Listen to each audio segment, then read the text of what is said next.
If I understood your testimony, it's kind of the same thing we saw during the Trump administration with the advisor on transportation, which is we should devolve the duty to all of the 50 states and the territories to provide for the nation's transportation network. Now, it didn't work in the 1950s.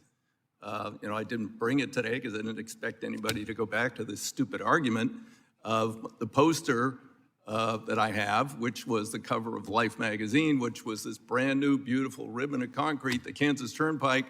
Oh, suddenly it ends in a farmer's field.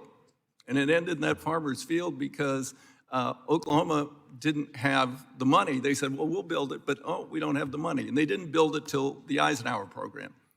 So we're gonna say to, like, say, LA Long Beach, hey, it's up to you to get all of that freight out of California. And when it reaches the Arizona border, it's up to Arizona to move it, and it's up to the next state to move it. We're not gonna have a coordinated federal program because you're talking about basically a 60% reduction from what's in the IIJA. Now, you really think that's gonna rebuild those 42,000 bridges? That's gonna deal with a $100,000 backlog in transit, or we just shouldn't bother?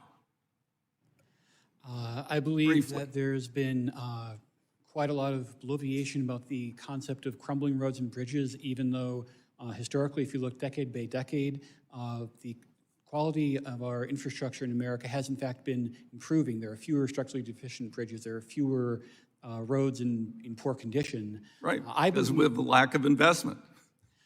I believe that states have the capacity in 2022 well, not have okay, thank you.